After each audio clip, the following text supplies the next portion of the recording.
যে 114টি সূরা রয়েছে, তন্মধ্যে অন্যতম একটি ছোট্ট সূরা সূরাতুল আসর সম্পর্কে সংক্ষিপ্ত আলোচনা করার চেষ্টা করব ইনশাআল্লাহ। আল্লাহ সুবহানাহু ওয়া তাআলা বলছেন, বিসমিল্লাহির রহমানির রহিম ওয়াল আসরি ইন্নাল ইনসানা লাফি খুসর ইল্লাল্লাযীনা আমানু ওয়া আমিলুস সালিহাতি ওয়া তাওয়াসাউ বিল হক ওয়া তাওয়াসাউ বিস সাবর। আল্লাহ সুবহানাহু ওয়া তাআলা ইরশাদ করেছেন, সময়ের কসম, দুনিয়ার तमाम মানুষগুলো ক্ষতির মধ্যে নিমজ্জিত রয়েছে, নোকসানিয়তের মধ্যে নিমজ্জিত রয়েছে। তবে ওই সমস্ত ব্যক্তিগণ ছাড়া 4 শ্রেণীর ব্যক্তির। সময় এমন একটি জিনিস যা মানুষের জীবন থেকে আল্লাহ রাব্বুল আলামিন স্বল্প সময়ের মধ্যে মানুষকে পরীক্ষা করার জন্য এই দুনিয়াতে পাঠিয়েছেন। আর আল্লাহর কাছে যে সময়ের অপুরান্ত ভান্ডার, সেই অপুরান্ত ভান্ডার আল্লাহ রাব্বুল আলামিন আখিরাতের জীবনের জন্য রেখে দিয়েছেন। আল্লাহ রাব্বুল আলামিন সময়ের কসম এ কারণেই করেছেন, নির্ধারিত সময়ের মধ্যে আল্লাহ রাব্বুল আলামিনের সাথে মানুষের কৃত ওয়াদা, বেচাকেনা, তাদের যে চুক্তি, সেটি সময়ের মধ্যেই সম্পাদন করতে হবে। এবং সময় যখন পার হয়ে যাবে তখন চুক্তি সম্পাদনের আর কোনো সুযোগ থাকবে না। আল্লাহ রাব্বুল আলামিন এই কারণেই সময়ের কসম করে বলছেন, সময় যখন ফুরিয়ে যাবে তখন মানুষের জন্য শুরু হয়ে যাবে আলামে বারজাখ, কবরের জগৎ শুরু হয়ে যাবে। আর আসরের সময় কেন বললেন? আল্লাহ রাব্বুল আলামিন আসরের সময় এই কারণে বলেছেন, আসর থেকে মাগরিব পর্যন্ত সংক্ষিপ্ত সময়। এই সময়ের মধ্যে মানুষ হেলায় পেলায়, অলসতায়, অচেতনতায় তাদের এই গুরুত্বপূর্ণ সময়টুকুন কাটিয়ে দেয়। এ কারণে আল্লাহ রাব্বুল আলামিন আসরের সময়কে মেনশন করে বলে দিলেন ওয়াল আসর।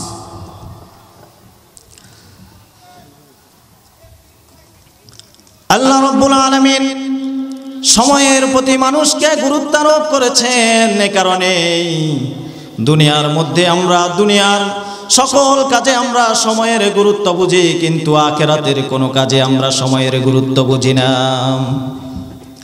দুনিয়ার কোনো দোকানে কোনো ব্যবসায়ী যখন দোকান খুলে, ব্যবসা বাণিজ্য শুরু করে, তার একটি দোকান খোলার এবং বন্ধ করার নির্ধারিত সময় রয়েছে। কোনো সবজি বিক্রেতা, মাছ বিক্রেতা, কোনো ধরনের বড় ব্যবসায়ী, তার নির্ধারিত সময়ের মধ্যেই তার ব্যবসা চুকাতে হয়।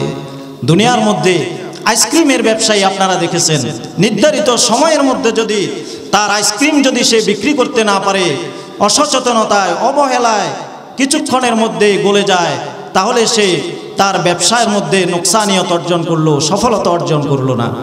এ কারণে সে দ্রুত তার হুইসেল বাজিয়ে পাড়ায় মহল্লায় বাচ্চাদেরকে ডেকে ডেকে দ্রুত তার আইসক্রিমের পেটি খালি করে ফেলে। কোন দোকানদার যখন তার মাল, কোন ধরনের সবজি যদি সে বিক্রি করে, তার সবজিটুকুন তরতাজা থাকতেই সে তার ব্যবসা চুকাতে চায়। কারণ দুনিয়ার কোনো মানুষ তার সবজিটুকুন যখন তরতাজা থাকবে না, তখন খরিদ্দারেরা আর তার সবজি পছন্দ করবে না। আল্লাহ রাব্বুল আলামিন মানুষকে যে নির্ধারিত সময় দিয়েছেন, এই নির্ধারিত সময়ের মধ্যে তার এই 3.5 হাত বডি, তার এই শরীরটুকুন কাঁচামালের মতো, ওই বরফের মতো নির্ধারিত সময়ের পরে বস্তা পচা সবজির মতো, ফলের মতো মৃত্যুর সাথে সাথে তার শরীর থেকে দুর্গন্ধ ছড়িয়ে যাবে।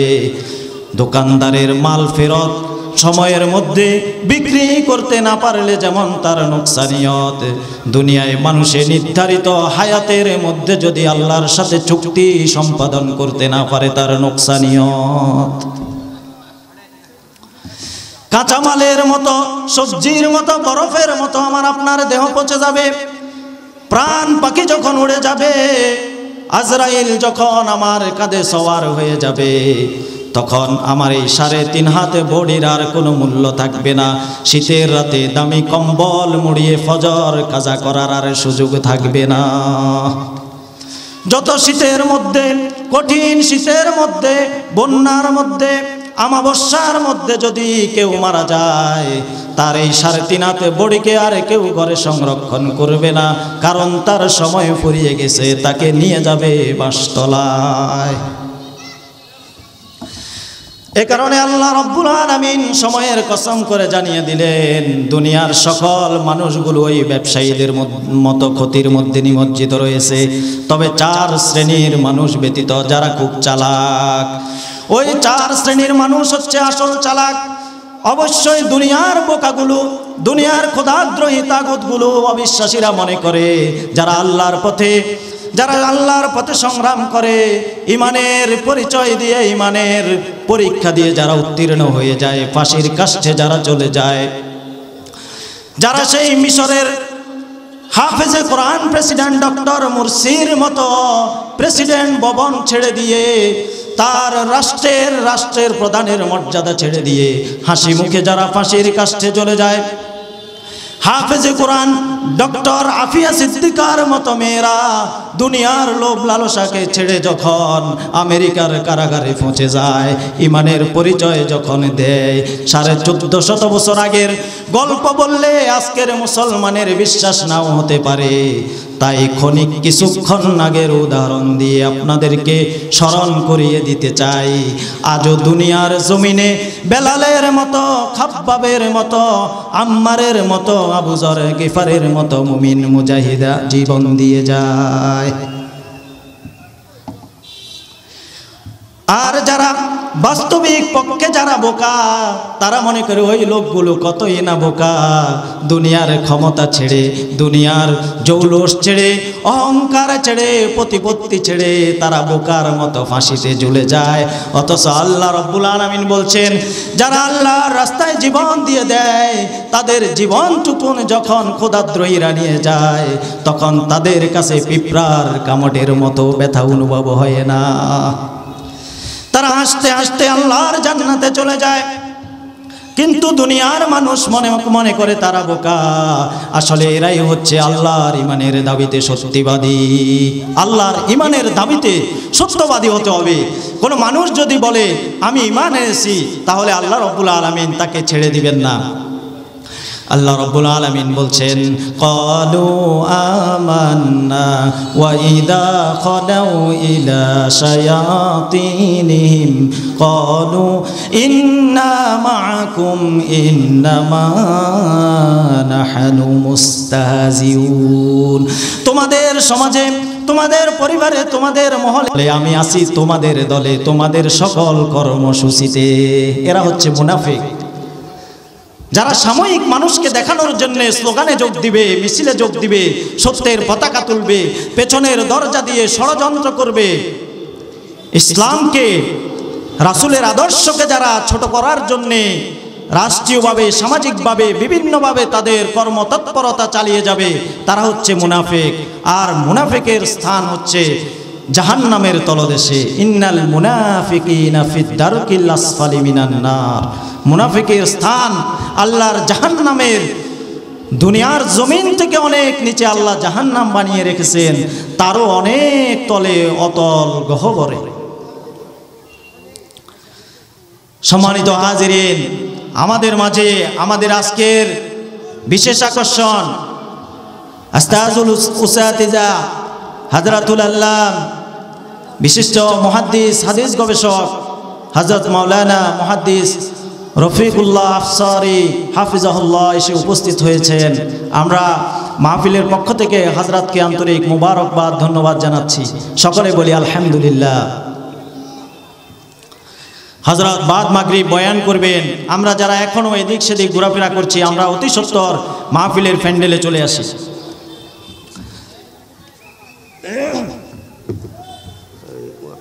বসে রয়েছে আর ওনাকে বলছে মশিউর রহমান সাহেব বলছে ওনাকে ইয়া থেকে গাংরা থেকে আনার জন্য ওনার রাস্তা ইয়া দেওয়ার জন্য বলছে নাম্বার দিতেন না বলছি অলরেডি না তুমি শোনা মেসেজ শোনা তুমি আমার মেসেজটা শোনো আপনি এখানে ইয়া দেন না।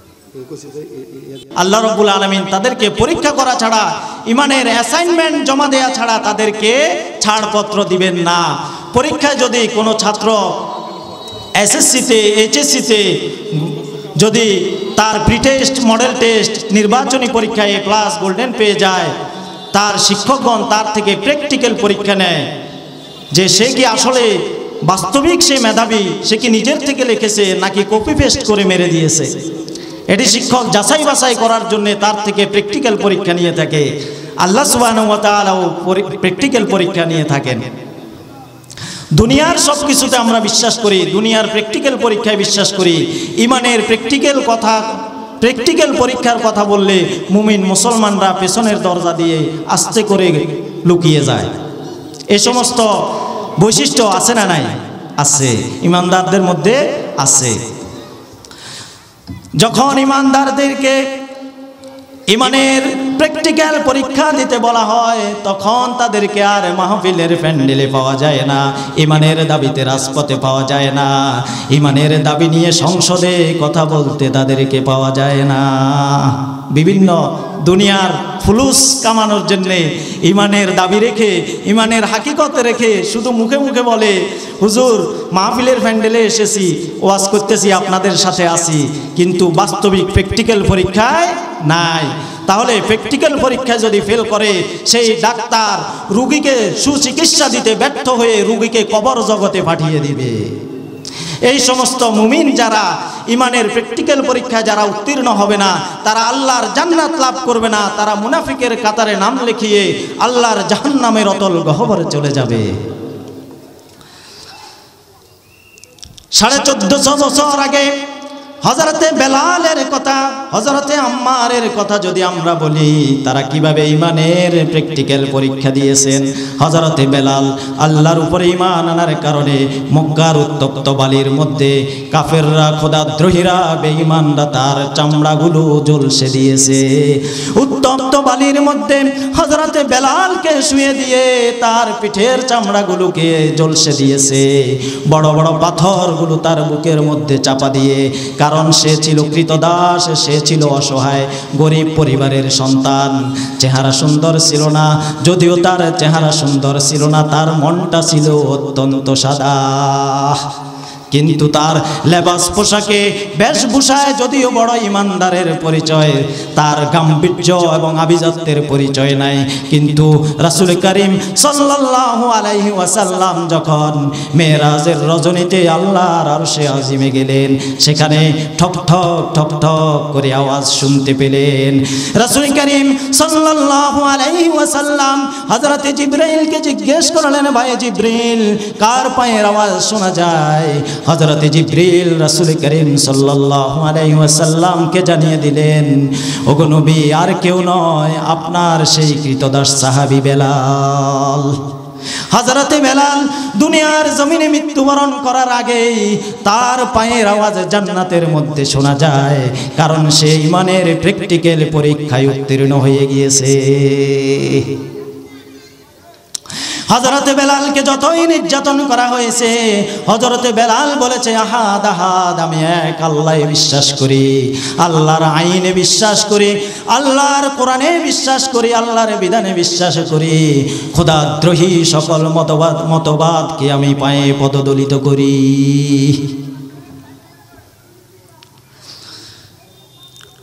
হযরতে বেলালের এমন দৃশ্য আল্লাহর রাসূলের অনেক সাহাবীর মধ্যে রয়েছে। আপনারা যদি কোরআন, হাদিস, ইসলামের ইতিহাস অধ্যয়ন করেন সেখানে দেখবেন অসংখ্য সাহাবী আল্লাহর রাস্তায় এমনভাবে নিজের তাজা জীবনকে খুনকে বিলিয়ে দিয়েছে, আল্লাহর দিনকে বিজয়ী করে আল্লাহর জান্নাতে চলে গিয়েছে। কিন্তু আজও পৃথিবীর বুকে এই সমস্ত বেলাল, আম্মার, ইয়াসার এখনো জীবিত আছে, আল্লাহর পথে লড়াই সংগ্রাম করে যাচ্ছে। কিন্তু আমরা খালি চোখে আজকের যুগের বেলালকে, আজকের যুগের আম্মারকে, আজকে যারা আল্লাহর জমিনে দিনকে বিজয়ী করার জন্যে হযরতে হানজালার মতো, হযরতে আমির হামজার মতো লড়াই করে, তাদেরকে বিভিন্ন ট্যাগ দিয়ে, বিভিন্ন উপাধি দিয়ে আমরা তাদেরকে লাঞ্ছিত করার চেষ্টা করি। হযরতে মুহাম্মদুর রাসূলুল্লাহ সাল্লাল্লাহু আলাইহি ওয়াসাল্লাম মক্কার যুগে যখন জন্মগ্রহণ করলেন, মক্কার কাফেরেরা অত্যন্ত আনন্দের সাথে তার উপাধি দিল আল-আমিন। তুমি অত্যন্ত বিশ্বস্ত, তোমার মতো বিশ্বস্ত বালক আরবের বুকে আর নাই, তোমার মতো সত্যবাদী, তোমার মতো আমানতদার, তোমার কাছে আরবের সকল সম্পদ যদি তোমার পায়ের তলায় রাখা হয় তবুও তুমি লুণ্ঠিত করবে না, তোমার কাছে আরবের সমস্ত সুন্দরীকে যদি তোমার পায়ের নিচে রাখা হয় তুমি ভ্রুক্ষেপ করবে না, এমন উপাধি দেয়া সেই আল-আমিন, সেই মুহাম্মদুর রাসূলুল্লাহ সাল্লাল্লাহু আলাইহি ওয়াসাল্লাম, সেই আল-আমিন যখন ওয়াহদানিয়াতের ডাক দিলেন, যখন দুনিয়ার মানব রচিত সকল মতবাদকে পদদলিত করে আল্লাহর বিধানকে যখন বিজয়ী করার জন্য ঘোষণা দিলেন, লা ইলাহা ইল্লাল্লাহু মুহাম্মাদুর রাসূলুল্লাহ, এই কথা ঘোষণা দেওয়ার সাথে সাথে মক্কার কাফেররা বুঝে গেল আজকে যেই কালিমা মুহাম্মদ নিয়ে এসেছে, এই কালিমা আসার পরে, এই মতবাদ আসার পরে পৃথিবীর সৃষ্টি থেকে শুরু পর্যন্ত, পৃথিবীর শুরু থেকে শেষ পর্যন্ত খোদাদ্রোহী মানব রচিত যত মতবাদ আসবে, যত ইজম আসবে, যত সমাজতান্ত্রিক আসবে, যত নীতি নৈতিকতা আসবে, যত বিজ্ঞানী সমাজে শান্তি প্রতিষ্ঠার সংবিধান রচনা করবে, সব সংবিধানকে মুহাম্মদের কালিমা দাফন করে দিয়েছে। একথা বুঝার সাথে সাথে মুহাম্মদের নামে গুজব রটিয়ে দিল, মিথ্যা প্ররোচনা, প্রোপাগান্ডা চালিয়ে দিল। ওহে মুহাম্মদ, তুমি আল্লাহর কোনো পয়গম্বর নয়, তুমি একটা পাগল। নাউজুবিল্লাহ।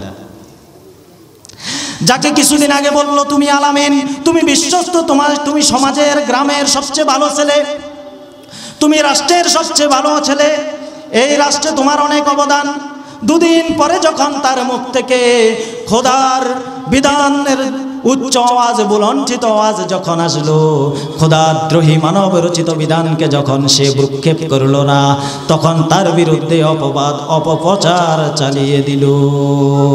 এই সমস্ত দৃশ্য 1450 বছর আগে যেমন গুজবে রটিয়ে দিল, আজও যারা ইসলামের পক্ষে, মুহাম্মদের পক্ষে, যারা মুহাম্মদকে নেতা মানে, তাদের বিপক্ষে আজও এই ধরনের অপপ্রচার চলছে। তাই বলি, ওহে যুবক, তুমি তোমার কান খোলা রেখে, তোমাকে আল্লাহ যে মগজ দিয়েছে তোমার মাথার উপরে, সেই ব্রেনটাকে রিফ্রেশ দিয়ে নিরপেক্ষভাবে চিন্তা করো, তুমি তোমার মেধাকে কাজে লাগাও। তুমি সায়েন্স পড়ো, তুমি কমেডি পড়ো, তুমি ড্রামা পড়ো, পৃথিবীর যত বিজ্ঞান পড়ো, সকল বিজ্ঞান কোরআনের কাছে পরাজিত। তুমি একবার কোরআনের কাছে ধর্ণা দাও, তাহলে তুমি তোমার ইমানের হাকিকত বুঝতে পারবে।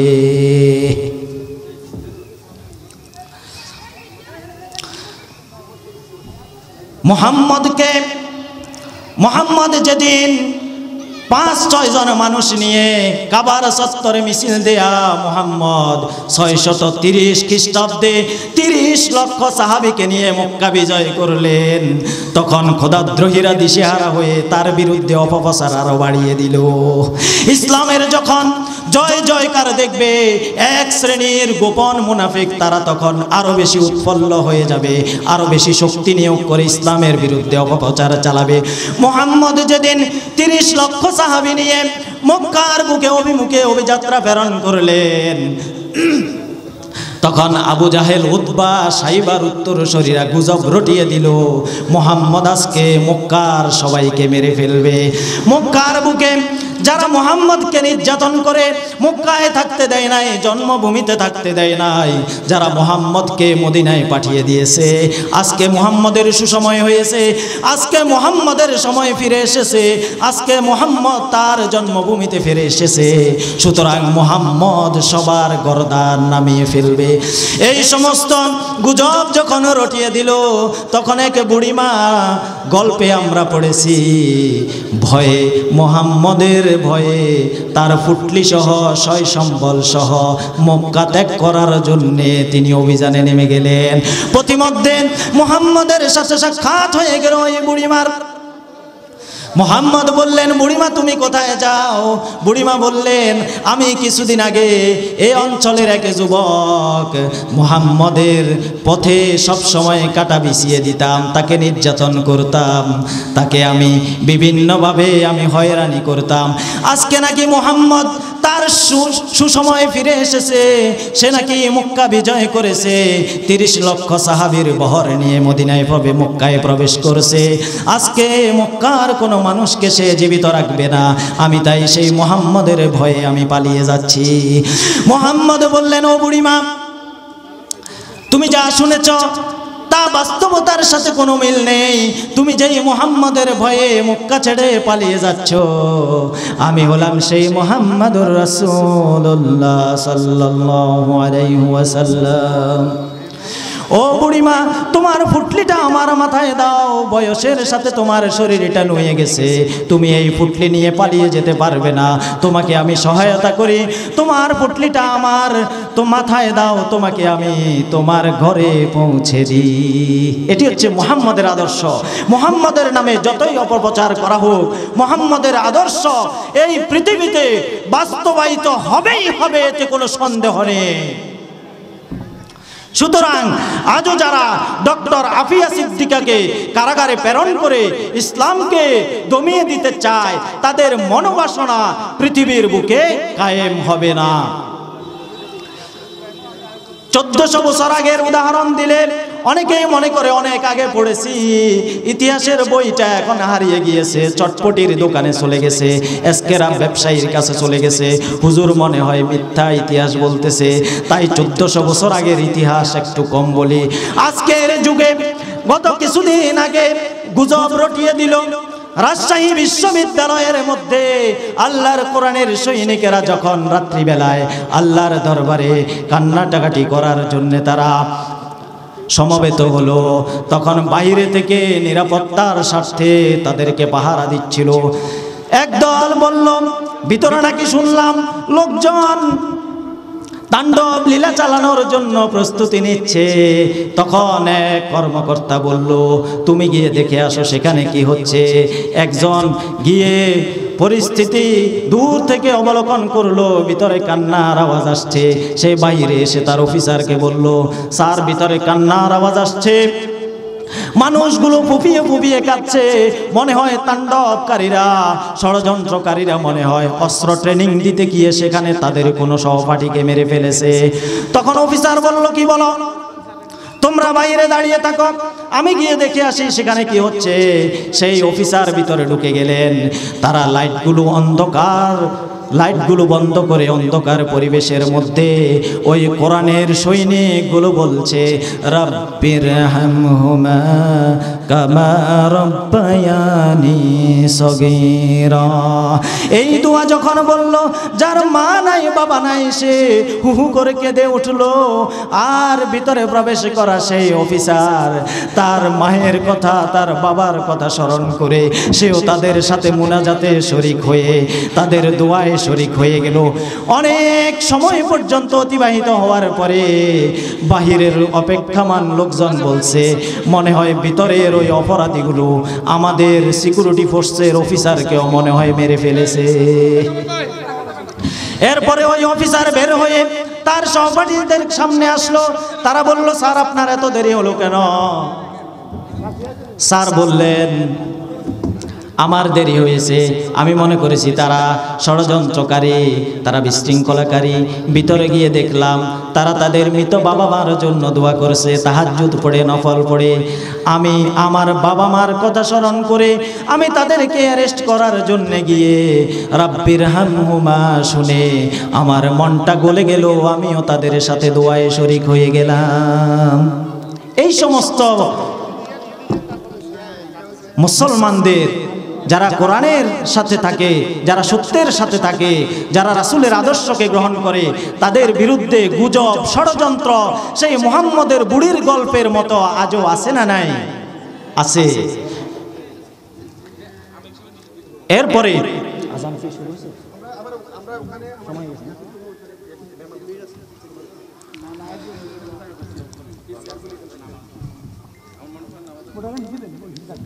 ইমানের পরিচয় দিতে গিয়ে আমরা দুনিয়ার কিছু ইমানের প্র্যাকটিক্যাল নমুনা তুলে ধরলাম।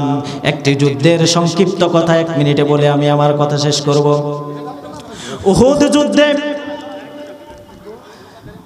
উহুদের যুদ্ধের ময়দানে এক সাহাবী যুদ্ধের ময়দানে গেলেন, আল্লাহর রাস্তায় জিহাদ করে শহীদ হয়ে গেলেন।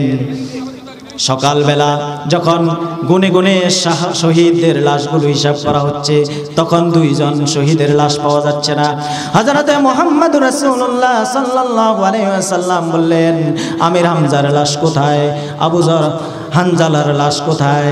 প্রতিমধ্যে এক রমণী, এক তরুণী এসে বলল, ইয়া মুহাম্মদ, গতকাল আমার বিয়ে হয়েছে, আপনি বিয়ে পড়িয়েছেন।